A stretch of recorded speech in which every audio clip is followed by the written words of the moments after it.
So, at the start of this part, we see that everyone has returned to the office, and Yao doesn't even remember that she revealed her secret while she was drunk. The other three are constantly looking at her suspiciously. Now she is no longer just a typical colleague to them, but their boss lady. They take her aside and tell her, "We know your secret." Bao, overacting a bit too much, says, "Before you, there were 13 assistants whom Qian threw out, but you've directly made your way into his heart." Qian overhears this, approaches Bao and says, "If your gossiping causes any trouble, I might have to show you the door too." Qian then tells Yao, "I'm busy tonight, I have to meet my dad, so I won't be able to see you." Meanwhile, during lunch, Yao is sitting with all her friends, and today, Qian is also sitting with them for lunch because they know his secret. However, everyone else feels quite awkward because having lunch with the boss isn't something they're comfortable with. Yu and Tan are also about to reveal their secret when Qian says, "I already know you two are a couple. Did you think you could hide it from me? I figured it out the day you two got caught in the elevator pretending." On this, Bao says, "You're too naive. A lawyer shouldn't be like this. You need to keep your eyes and ears open all the time." Bao is in shock. His three friends have become couples and he had no idea. Meanwhile, Yao receives a call from her dad. He says, "I met an old schoolmate who used to bully me in class. Today, while talking, I've set up a meeting with him for lunch, and he's bringing his son along. I want to show him how capable my daughter is. Both my daughters are lawyers, so wear high heels because the guy is tall, and put on your most expensive dress. We mustn't look inferior in any way. In fact, I want to beat him at this game." When Yao gets ready and goes, she finds that Qian has also arrived at the same restaurant. He asks her and she says, "I borrowed clothes from Xu. My dad wants to introduce me to some friend of his." When they go inside, they discover that their dads are in the same room and they can hear them arguing. They both enter to find that their families already know each other, and Yao's dad's old schoolmate is Qian's dad. Yu's dad starts scolding her, saying, "Why did you bring this poor boyfriend of yours along? Haven't you broken up with him yet?" Meanwhile, Qian's dad starts shouting, "My son is a rich barrister and you're calling him poor?" Thus their argument begins, and it takes a lot of effort for Qian to calm them down. However, the moms are still in control. First, Qian's mom steps forward, overacting as usual, and says, "If you're my son's official girlfriend, then this family heirloom bracelet is now yours," and she quickly puts it on her hand. Seeing this, Yao's mom can't stay behind. She takes off her own family heirloom bracelet and puts it on Qian, saying, "This is my family heirloom bracelet and now it's yours." Finally, the moms manage to calm down the dads, but then the dads start their argument again. One dad says, No, your son chased after my daughter," while the other dad says, "No way, your daughter proposed to my son first." Well, the matter finally cooled down with great difficulty, and here Qian had his official meeting with Yao's future in-laws. After this successful meeting, Qian was quite happy and told Yao, "I want to take you to a special place, my secret chamber, where no one else has ever been before." He then took her to a bookstore. The owner, who seemed to know Qian very well, recognized him and said, "This must be your girlfriend because I've never seen anyone else with you here before." They both listened to the music together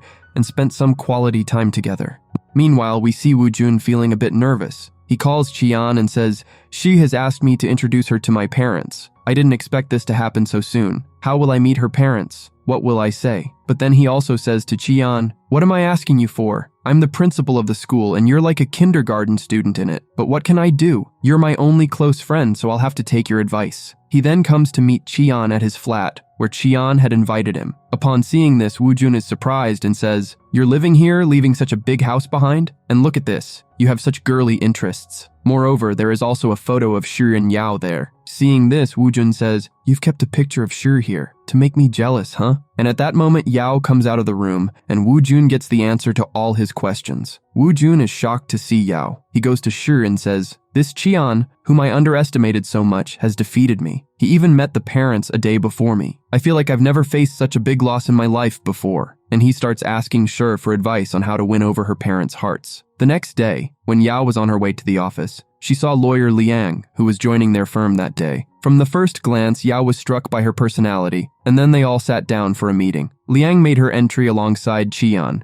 who introduced her as the first female partner of their law firm. Everyone welcomed lawyer Liang warmly, and everyone was very impressed by her. Liang had also published a weekly journal for the Junhang law firm, featuring a picture of her and Qian on the cover. They looked very matching, and everyone was saying the same thing. It was here that Yao found out that they both attended the same law school, and not only that, but they also joined the same karate club. Liang mingled well with everyone, getting introduced to all. Yao was quite impressed with her too. Seeing her, Yao was just thinking that she wished she could reach Liang's level in 5 to 10 years. But just then, Qian arrives and takes back all the magazines, saying, "I don't like having my pictures taken, so it would be better if only Liang's picture is here.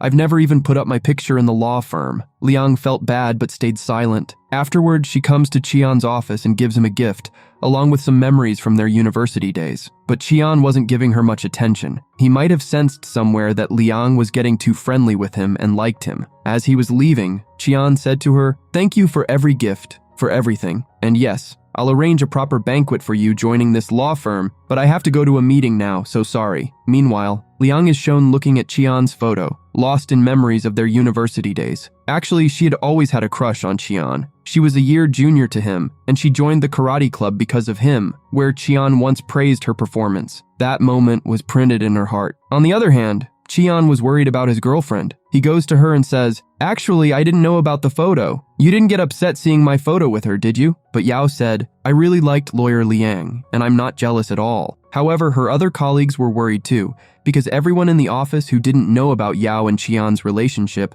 was saying that Qian and Liang were made for each other. Here, Bao tries to cheer Yao up by saying, "Okay, I'll pay for dinner today, so the 4 of us friends will go out to eat," and then the 4 of them go out to eat. While eating hot pot, Bao was talking a lot, and all his talks were just praises of lawyer Liang. They could feel that Yao was quiet, so they said to her, "Look, she's just his partner, and there can be many partners. There's only one girlfriend, and his heart only has a place for you." Moreover, Tan starts imitating how she was caught kissing Qian last time. Just then, Qian arrives from behind, and as soon as they see him, all 3 of them vanish like the wind. Here, Qian sits down and says to his girlfriend, "I haven't eaten anything all day. Now I need porridge, otherwise my stomach will collapse." He takes Yao with him, and the other 3 return to their seats to continue their meal. Yao prepares porridge for him with her own hands, but says, "After this, I'm going to work because I need to work hard. Seeing lawyer Liang today, I've set new goals for my life." Here, Qian keeps trying to reassure her, saying, "Never be jealous of Liang. If there's a place in my heart for someone, it's only you. And I was really worried that my girlfriend might get upset seeing her photo with me in the magazine." But Yao, after making porridge for him, goes inside to study, while Qian ends up burning his mouth because the porridge was so hot. In the next scene, Liang gets dressed up nicely and heads out for dinner. She thought since Qian had promised to treat me to dinner as a welcome gesture to company, he would be waiting for me, but when she goes ahead, it's another partner, Wu Jun. Seeing Wu Jun immediately puts Liang in a bad mood, but she still has to keep a smile on her face. Wu Jun formally welcomes her to the law firm, and then sad, Liang leaves the place, carrying only Qian's memories in her heart. The next morning, we see her going to Qian's room. She keeps trying to find excuses to talk to him, but he doesn't give her much time. After that, she goes to the printer to do some work. Here, Yao offers to scan for her, so while Liang is standing and talking to Yao, Yao's laptop is also lying there, and on her laptop, the WhatsApp chat is connected, where Liang sees messages coming from Qian. He was saying, "You should also make some time for your boyfriend." From this, Liang starts to suspect that Yao and Qian might be in a relationship. Later, she goes to her office, thinking about this, and then checks their website. She finds some photos from their recent trip, and from a few of these photos, she confirms her suspicion that Qian often looks at Yao with interest, which makes her 100% sure that they are boyfriend and girlfriend. Now, Liang plays a trick. Once she goes to make coffee. There was a girl sitting there who was the gossip queen of their office. She goes and starts talking to her, saying, "The boss lady isn't around." Hearing this, the girl is surprised. So Liang says, "Didn't you know that Qian's girlfriend is Yao? And maybe he hired her in this firm because he wanted to keep his girlfriend close." The girl is shocked, and as Liang leaves, She tells her not to tell anyone. But of course, this gossip had to spread all over the company. The next day, when Yao arrives at the office, gossip is everywhere. Even Tan is shocked and wonders how everyone found out about this secret. And the gossip spreads to the extent that Cheng Yao's sister, Cheng Shi, is also rumored to be after Wu Jun, and these two girls are trying to control their boss in some way. Now, once Yao goes to get some water, a girl starts picking on her, saying that she's using her relationship with Qian to make a place in this office. But Liang comes from behind and says, "Do you have any doubt about Wu Jun? Everything here is based on merit. Whatever personal matter it is, Yao has earned everything on her own." After establishing herself in front of Yao, Liang calls her to her office and says, "I'm very happy about you and Qian." Then she starts asking how it all happened, how Yao won Qian's heart. Liang wanted to know some secrets about Yao and Qian, but Yao keeps dodging the questions, not revealing how they became a couple. Now, Liang offers Yao, saying, "Look, there are a lot of gossips in the office. You might feel uneasy because you're in Qian's team. People will talk. If you want to move from his team to mine, I welcome you." Yao, instead of going home straight, goes to Shi and says, "I'm very upset because the news of my relationship with Qian has spread in the office. I don't know who leaked it." Shi worries about her but also encourages her, saying, "No matter how much people talk, you won't leave your job." Here Yao says, "I'm seriously thinking about moving from Qian's team to Liang's team." On the other hand, we see Qian, who is on a business trip in another city with Bao. And after finishing work very late at night, Bao tells Qian, "The whole office is in an uproar today because the news of your relationship with Yao has come out, and I'm ready to swear that none of the three of us spread it." Here, Qian says, "Book my return ticket for tomorrow." The next morning, as soon as Yao enters the office, she hadn't told Qian anything, but Qian comes in, takes her hand, and stands with her in front of everyone, saying, "As everyone knows now, she is my girlfriend. And yes, to those who are gossiping, I want to make it clear that she didn't follow me. I followed her. I was the one who tried to win her heart. I fell in love with her first. So please don't spread any false rumors about Yao." He also promises that Yao will be treated just like everyone else. She won't receive any special benefits in the office because of our relationship. She will work like everyone else and get promotions like everyone else. Tan noticed one thing, and that was Liang's very sour face at that moment. Tan becomes suspicious of Liang. After that, Qian goes to Liang and says, "I heard Yao wants to join your team. Okay, take care of her. She's a good girl and will work well." Now, the friends were sad, but Yao had to move out of his team, and she moves a bit ahead, becoming part of Liang's team. But Liang had brought some lawyers with her, and she introduces Yao to them in such a way as to let them know that she is Qian's girlfriend. Now, poor Yao spends the whole day idle. She wanted to make friends with her new colleagues, to blend in with her team and help them with work, but no one let her get close. Even worse, they treated her like the boss lady, keeping a distance from her. No one wanted to be friends with her or get close to her. Yao felt very bad because of all this. She spends half the day sitting idle and then goes straight to Liang and asks, "Please give me some work. These people don't want my help." But instead of giving her proper work, Liang gives her random tasks. Sometimes she'd ask her to deliver a file somewhere, sometimes to pick up a book from a shop, and even make her run errands like getting coffee and takeouts. Yais wants to buy a gift for their anniversary, but Liang shows up from behind and says, "If you're getting this for Qian, I don't think it suits his personality," and starts telling her lots of things about their university days, making it seem like she knows Qian very well. She also tries to make Yao realize that he's interested in you because you are a young girl, and people don't share their secrets and moods with their young girlfriends. A little while later, Liang calls Yao to her room and gives her a task. It was a big file in English,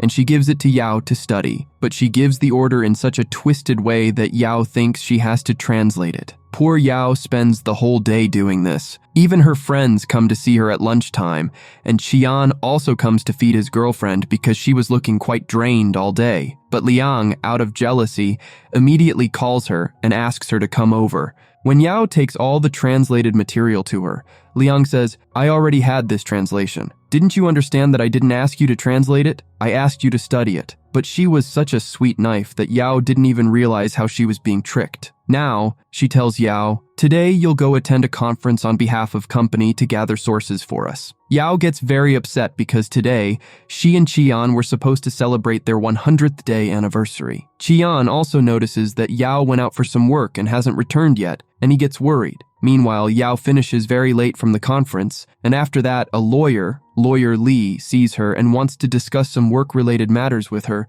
but she's in a hurry to leave and quickly exits. As soon as she enters the house, she starts calling out for Cheon, but he wasn't in his room. Yao is very upset. She thinks Cheon must have left because he had a flight and is late for our 100th day anniversary celebration. But then Cheon shows up with a cake and tells her, "This would never happen because I promised you. I delayed my flight." This brings tears to Yao's eyes. When Cheon shows her the gift, he says, "Look, it's matching necklaces. Couple necklaces that you were thinking of getting. I was so stupid to think differently about it, but now I really like it because you are wearing the same thing." He hugs her and starts kissing her, but as soon as he gets too close, Yao gets shy and runs to her room. A little later, Cheon notices she has transferred her pillow from her room to mine. Seeing this, Cheon gets very happy and immediately runs to the room. The next morning, Yao wakes up and says, "I'm in Cheon's bed, but he's not here." However, there is a full-size pillow shaped like Cheon there. Cheon had left a note saying, "This is the best gift I could give you, so I gave you myself. Take good care of yourself when I'm not around." Cheon had already left for his flight early in the morning. He also calls Liang and tells her, "Take special care of Yao. I'm not saying this because she's my girlfriend, but because she's gained a lot of experience with me. She's a very special lawyer. She deserves to become an excellent lawyer." I'm saying this after seeing her work. Although Liang feels a bit jealous, she asks Cheon, "Can you bring me a special brand of lipstick that's only available overseas?" On the other hand, Liang is trying to leave a project because she finds it complicated and wants to give it to a senior. But when she sees Yao come in, who has done an excellent job with the work had given her, and with Cheon praising her so much, Liang thinks there might not be a better opportunity to bring Yao down. So she gives her the case and says, "It's very easy. You will handle it. If you need any help, just ask me." Seeing this, another lawyer also gets worried, but Liang says, "I thought this one was over smart. Let's see how she performs." After that, Yao goes to meet the client in connection with the case. The client, an older woman,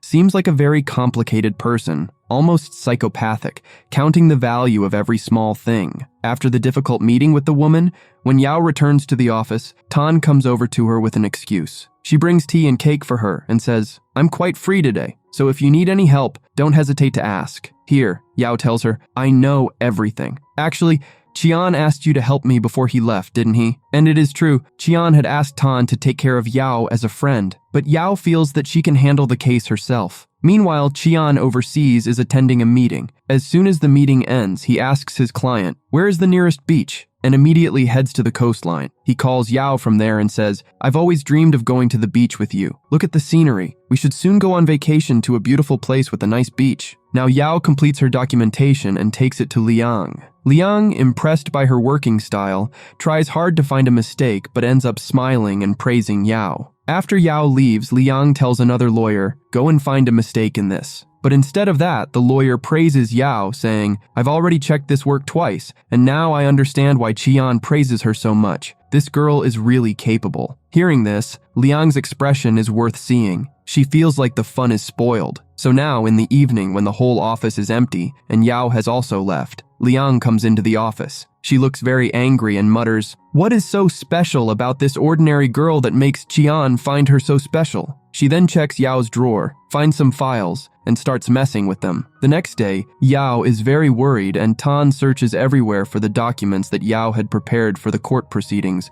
but finds nothing. To make matters worse, the angry client woman starts yelling even louder, "What kind of lawyer are you? Do you just rely on your good looks?" The woman yells so much that Yao has to calm her down by saying, "I will compensate you for every penny you lose." She even writes this down for the woman. Now, when the court case starts, the woman is causing a lot of noise, worried that she won't get her full money after the divorce. Seeing the commotion, other lawyers are also concerned about how Yao is handling such a client. Finally, Yao somehow manages to calm the woman down and restart the case. Despite missing some documents, Yao handles the case so well that in the end, the woman wins the case. Some other lawyers watching this are also very impressed with Yao. Among them is Lawyer Lee. When she comes out of the courtroom, Lawyer Lee, who was her classmate, approaches her and says, "You've become a very good lawyer, and if you ever get tired of working with Cheon, you can join our law firm." He even gives her his card. When Yao returns to the office, Tan praises her a lot. After today's case, she says, "We should throw a party to celebrate winning today's case and dealing so well with that woman." But Yao's happiness is short-lived. Suddenly, they hear a commotion outside, and it turns out that the same woman has come to their law firm with rotten eggs and tomatoes, causing havoc everywhere. When Yao tries to calm her down, the woman says, "You lost my important receipts and mentally tortured me. Who will compensate for that? Why did I pay such an expensive fee?" Yao tries to calm her down, but the woman throws an egg at her and demands to see her boss. Now she stands in front of Liang, insulting Yao, saying, "This law firm has such a big name. This is what happens here." Liang tries to play the good person, taking Yao's side, saying, "Although the original receipts were lost, you still won the case. You shouldn't create such a fuss." She convinces the woman by saying, "I will compensate you for the fee you paid because she is from my team." Hearing this, the woman becomes happy, and Liang, once again in front of everyone, says, "Forgive her. She's still young, and besides, she's the girlfriend of our biggest boss. No one can say anything to her here." Now, what could be a bigger insult for Yao in front of the whole office? The poor girl worked so hard, yet she had to hear this. After the woman leaves, Liang approaches Yao, trying to clean her clothes, and says, "If you want to rise as a woman, you don't need to rely on a man. Show what you can do on your own." At that moment, Wu Jun arrives. Seeing Yao in such a bad state, he tells everyone to disappear and covers her with his coat. People start gossiping. Not only Qian, but she has also wrapped Wu Jun around her finger. Liang achieves her mission with a victorious smile on her face. Wu Jun then comes to Liang's office and says, "An inquiry will have to be conducted to handle this issue, and you will have to give an explanation to the board of directors because an underling can't do it. You're a partner, so you will do it." But from Wu Jun's expression, it seems he has many problems with Liang. Meanwhile, Yao goes to Wu Jun's office and says, "I come to apologize. I've decided to resign. I can't stay here any longer." Wu Jun tries to convince her, "It's a small issue. Don't make it a big deal." Yao insists, "I've made my decision and will resign, taking responsibility for my actions." After that, Yao calls Qian, who is on a business trip overseas. She thinks, "Why should I disturb him?" And seeing him happy, she decides not to tell him anything about herself to avoid affecting his trip. Meanwhile, we see Qian. Finally, when he is returning from Zurich, Yu and Bao are doing a bit of shopping, but when they arrive, they find that Qian has lined up a series of gifts for his girlfriend. He was thinking about Yao the entire time. On the other hand, Wu Jun is very worried. He tells Shi, "As soon as Qian finds out about Yao's resignation, he won't spare me. It was my responsibility." She replies, "Yao is not a child. She has made her decision and won't back down." The next day, we see Yao packing her things in the office. She reflects, "I had many memories attached to this office. It was where I found my love and learned a lot. Qian had scolded me and also showered me with love." With a heavy heart, she packs her belongings and leaves the office. When Qian returns, he finds his girlfriend's desk completely empty with no items left. Tan, unable to meet Qian's eyes, steps aside and talks to him on the phone. Tan says Yao has left the office and resigned. Qian is very disheartened. He finds out that Yao is sending her CV elsewhere, looking for a new job, most likely at Mr. Li's company. When Yao returns home, she finds that Qian has cooked for her again. He tells her, "I'm not upset with you. If you didn't want to stay in that office, it's your choice. After all, you had been under a lot of pressure, and if this is how you find peace of mind, I support your decision." But in reality, he only says this to calm Yao down. Afterward, he calls Wu Jun to meet him in the boxing ring.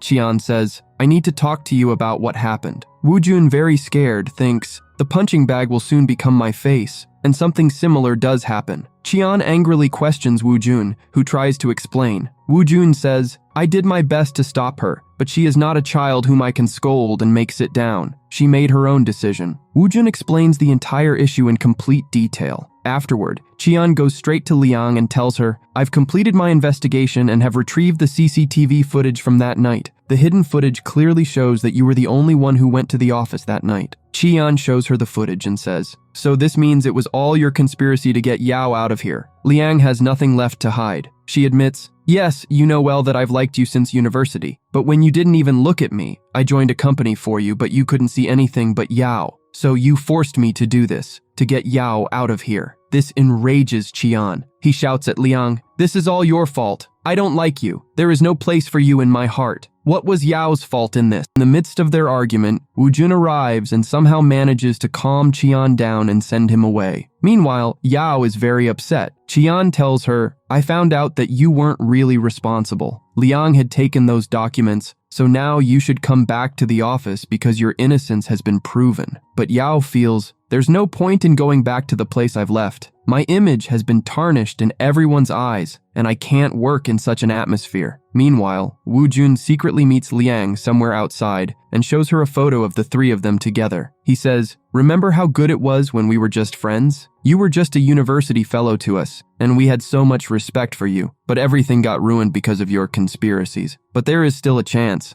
If you go and apologize to Yao, everything can be fixed. Everything can go back to the way it was." Liang realizes that after doing so much, she has only lost and gained nothing. She immediately calls Yao and asks to meet her somewhere. Liang confesses, "Yes, I did mess with your documents, conspired against you, tried to tarnish your reputation in the office, and tried to bring you down. I am ashamed." Yao listens to everything and then forgives her, but says, "I will not return to that office." When Yao returns home, she finds Qian waiting for her. Due to a leg injury, Qian manages to grab Yao's attention. "I'm not upset with you," Qian says. "If you didn't want to stay in that office, it's your choice. After all, you've been under a lot of pressure. If this is how you find peace of mind, I support your decision." But Yao still refuses to go back to the office. Afterward, she applies to a new place and goes to the same building for an interview. As she bids farewell to Qian when his floor arrives before hers, Qian is very sad. When he arrives at the office that day, he doesn't even respond to anyone's good morning. Everyone notices how sad their boss is. Meanwhile, Yao's first day at her new job arrives, and everyone welcomes her. She is at Mr. Lee's company, and today, she goes to a welcome party with her new colleagues. They have lunch together and talk about Junhang Law Firm. That law firm is much smaller than Junhang and is still very new in terms of reputation. Everyone is shocked when they see Qian standing behind them. "I'm her boy." Yao tries to act as if Qian is just her ex-boss, but Qian reveals, "I'm not just her ex-boss, I'm her boyfriend." Yao's new colleagues feel quite awkward because Qian is a big name, the owner of the largest law firm, Junhang. Yao gets very angry with Qian in private. "You shouldn't have done that," she says. "I don't want to use your name in my circle. I only want to be known by my own identity." Somehow, Yao manages to convince Qian to leave, and then she tells her new colleagues, "I don't want anyone to feel intimidated by the fact that I am Qian's girlfriend. I'm just like you, a junior lawyer who needs to learn a lot and will work with you." The next day, Qian goes to the office and tries to intimidate Yao's new boss not to trouble his girlfriend. But Yao catches him red-handed. "Stop it," Yao says. "Don't do such things." Days pass by in this way. Qian goes to his office, and Yao goes to hers. Qian never forgets to keep an eye on Yao. He constantly checks her WhatsApp status. Whenever she goes out for lunch or dinner with her colleagues, he secretly observes them and listens to their conversations. One day, Qian's mother comes to meet her. She is very worried, thinking that if Yao had left the job at the office, there might have been a fight between them, or they might have broken up. She says, "I like you very much. If there is any fight between you two, reconcile quickly because both we like you very much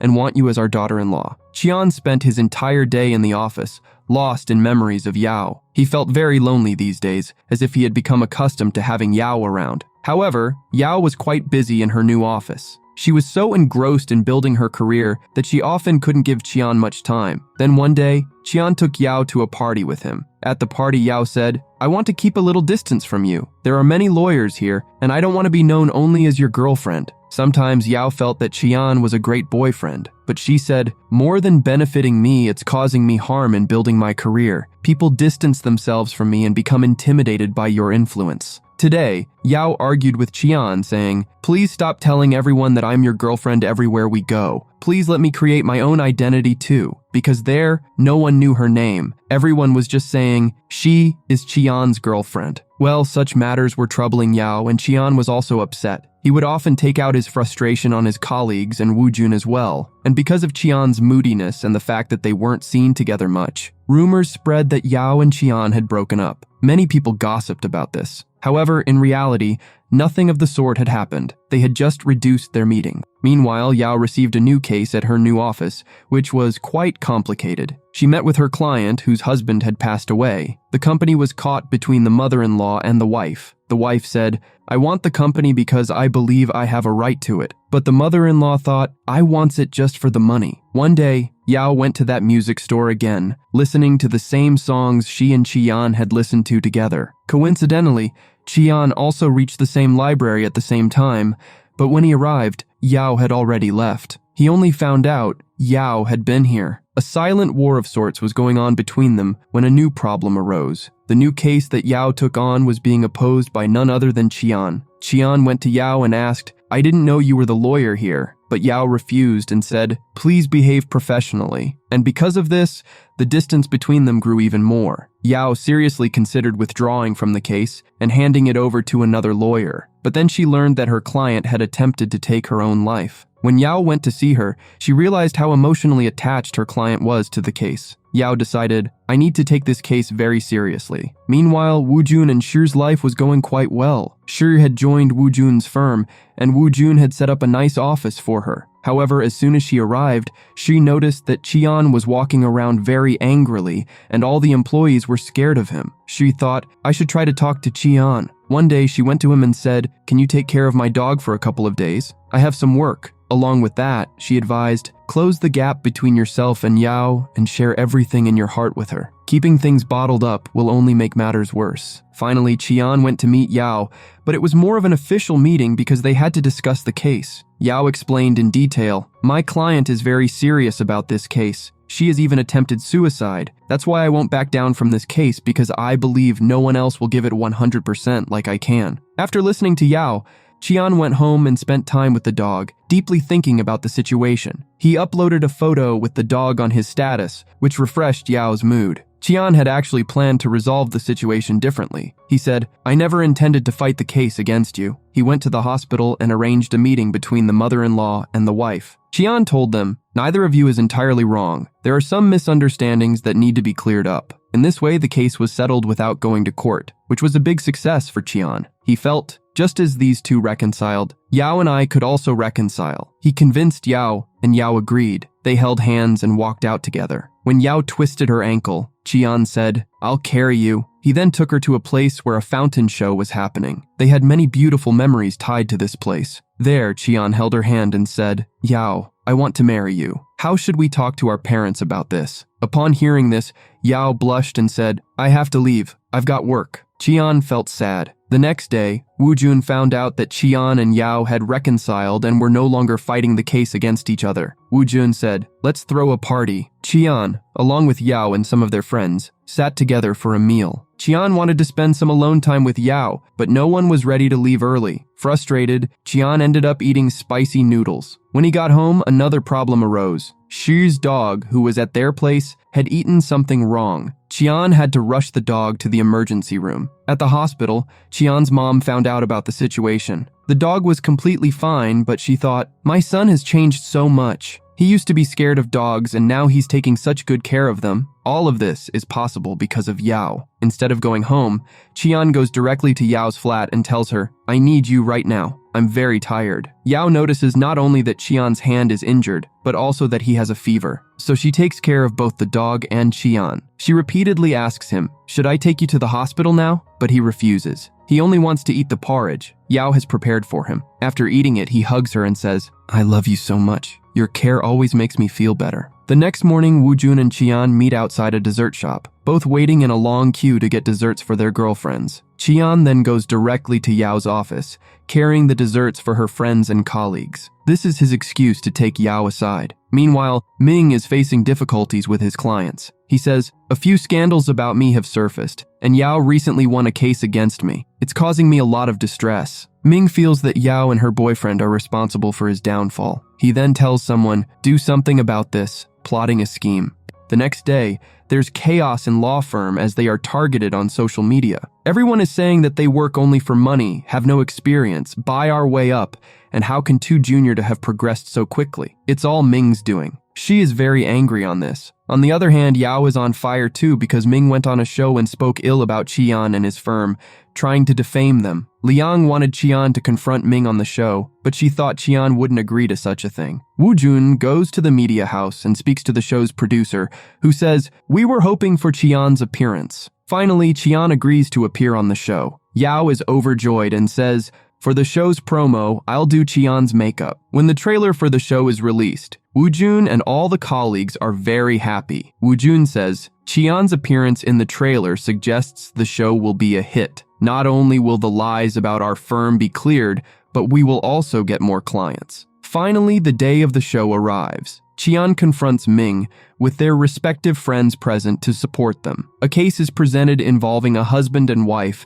and they are judged on how they handle this case on the live show. Qian says, "I will show how my intelligence surpasses Ming's in legal knowledge." The way Ming and Qian behave, and Qian's intelligence, clearly make him ahead of Ming. Then another bombshell explodes on Ming when Shi says, "I decided to stand against Ming." She records a video and shows CCTV footage from her flat, exposing how Ming attacked her. She says, "Ming's views on divorced women and how he blackmailed his ex-wife are now public." Ming's image is destroyed. After leaving him earlier, Shi now decides to seek justice for herself. Qian also appears before the media and says, "I was forced into this. Otherwise, I might not have been in the limelight.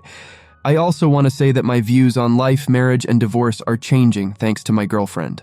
On the other hand, Wu Jun and Shi are happy after finally getting Ming punished. Wu Jun says, "We have become a happy couple." Seeing this, Qian takes the opportunity to propose to Yao. He asks, "We'll get married soon, right?" Yao says yes. They kiss, making a promise to get married, and this is the happy ending to this drama. If you liked this drama, let me know in the comments. Don't forget to subscribe the channel for more dramas.